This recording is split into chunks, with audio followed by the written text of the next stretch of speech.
Eggs, if I've eaten eggs now and it's not doing anything to me, then I'm fine. Yeah. Don't start trying to mess with my mind. What are you saying? Today I'm doing an experiment. I'm going to reintroduce eggs, not duck egg, because I think the duck egg was my big problem. But I'm going to introduce a regular chicken egg. So I'm going to eat one of those and see what happens. I'm hoping that that's the case, is that I'm allergic to duck eggs and not the regular eggs, because I would like to have one. I'm doing it in the morning because if I have a bad reaction, I'll just have to endure for the rest of the day. But I don't want to do it at night because I wouldn't be able to sleep. So wish me luck. Got steak going and then the egg. I did some research and on food sensitivity and all that stuff, and it said that food sensitivity can increase after elimination when you stop eating certain foods for a long time. Your body may become more sensitive to them when you try to reintroduce them, and this happens to many people in the elimination diet. So if you've eliminated a lot of stuff and then you come back to eating it again, you might have just got a food sensitivity to it, and it's called loss of oral tolerance. This is a known immune response where your body becomes less used to handling certain foods, especially if they were once triggering inflammation or symptoms. It's not just a carnivore issue. This can also happen with vegan, keto, autoimmune protocol, and low FODMAP diets. Anytime you cut out a large group of foods, your gut and immune system adapt. A lot of people feel much better on carnivore, less bloating, clear skin, better mood, fewer autoimmune flares. So for them, the trade-off is worth it, even if some foods become harder to tolerate. I agree with that. If I can't have eggs, I can't have them. I'm not going to make myself suffer. There's loss of tolerance and there's food allergy. And what's the difference? Loss of tolerance, sensitivities, intolerances, happens when the immune system stops recognizing a food as safe because it hasn't seen it in a while. Reintroduction could cause bloating, brain fog, joint pain, skin flare-ups, etc. Common with foods that are high in fibers, oxalates, and lectins and histamines.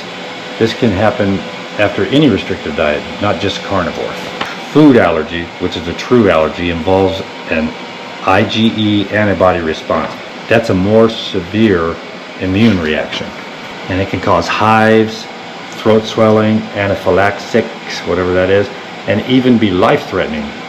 Usually doesn't develop just from avoiding a food, but it can in rare cases, especially kids, if the immune system wasn't exposed to the food during a key window of development. Can carnivore diet make you allergic to foods? Not typically. Avoiding foods for a long time might reduce tolerance, cause temporary sensitivity, but developing a full-blown allergy is rare in adults, unless there's a pre-existing immune tendency. When you cut certain foods for a long time, your body might forget how to handle them, and that's called loss of tolerance. It's not the same as being allergic. Allergies are much more serious, but it can make you feel sensitive when reintroducing things like veggies, dairy, or even spices. I'm going to pick out one of these little eggs and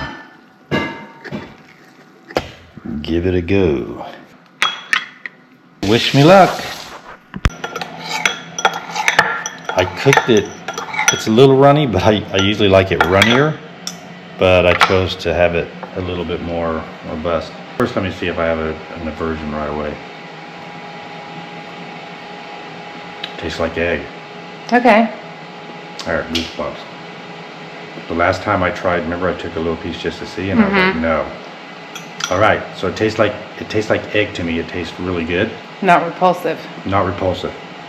So this could be a really good day for me. You love your eggs. You've missed them. Oh, I do. It's so good.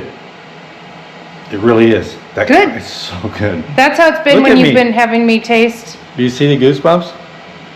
Look, you could see it. Yeah. Probably. I got goosebumps because I'm so excited about being able to eat egg again. Thank goodness. But I'm only going to eat one and see how the day goes. And he should have just started with just the yolk and then a white. Late. But he insisted he wanted to do the whole thing. Yeah, but I have no repulsion from it. Yeah. And it was very distinct with the duck egg. But I'm only going to eat this, and then we'll see how the day goes. And I'm going to eat that steak too. That looks good. There's a huge fat layer right here. I know. That looks really delicious. And it's the perfect color. Wish me luck. Okay, we'll update. This could be a great day for me. Update. It is midday. I'm not having any issues whatsoever. Right now I feel great. The egg tasted wonderful. The whole way through. Yeah, the whole egg was just delicious. I loved it. And I just ate some sardines, everything.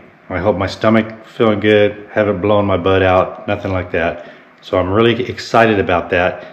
But I'm gonna still not go crazy and just eat, 6 Are you gonna have me for dinner? No. How about breakfast? I'll have another one tomorrow for breakfast. Just one? I'm just doing one. And then I'm gonna do one every day this week. And then just so I can just, have a peace of mind. And then I'll go back to 6 eggs a day. And I just won't touch any duck eggs. And that seems to be my issue as of right now, because like I said, I feel nothing right now. And that last time when I took that bite and something felt weird and it was duck egg and I did it anyway, it was so brutal. It's not something I wish on anybody, except for, people, enemies and people don't like, bad people. Not really. Yeah, probably really. That's going good. I've been loving the steak. I didn't feel like I was missing out on anything, but after eating that egg today, I do feel like I've been missing out on anything because I forgot exactly how good they are. So remember, if it's an allergy, it's just an allergy. You got an allergy. You can't have that. But if you've been away for a food for some time, it's an aversion. So sensitivity. It's sensitivity, and it creates an aversion to it because your body is not used to it. So even if there's stuff that you're reintroducing on, if you're doing carnivore and you want to reintroduce stuff, in my case, I feel like, well, we'll see. But right now I feel very confident that I'm not allergic to regular eggs, but I am allergic to duck eggs. Sensitive. No, I think I'm allergic, Steph. Remember my numbers that came back on that test? Yeah. I almost died. I almost died. As of right now, eggs are back in. I'm going to do once a day for a week, and then I'll go to 2. I'm not going to just totally go crazy, but I will build back up to probably 4 to 6 eggs a day. I was also eating them between meals as a snack, cold ones. So that's what I'm going to do, and if something else happens, if I end up, just blowing up the toilet or something, I'll share that with you guys because I'm sure you don't want to miss that. But if you don't hear from me again today, then this is the end of the video, and I'm doing great. Anything you want to add to that, Steph? How great I'm doing? You are doing great, but Good talk. No, I was just thinking, we bought, when we did the hair test one? Yeah. Sensitivity test? Yeah. I bought a 5-pack or something. We only used it the 2. So we have 2 more we could do. We could do another test and just see what comes up. I'm curious. Oh, an allergy test? Yeah, I just figured we wouldn't use, it's food sensitivity. Why do we want to do that? I'm not eating anything but meat. I'm curious if eggs will be on there really high for you, sky high. They want, if I have eggs, if I've eaten eggs now and it's not doing anything to me, then I'm fine. Yeah. Don't start trying to mess with my mind. What are you saying? I'm just saying, I wonder if after the incident you're sky high, like maybe duck eggs is so high. It was duck egg that I was eating when I got sick. We'll look at our test. So until then, enjoy your life.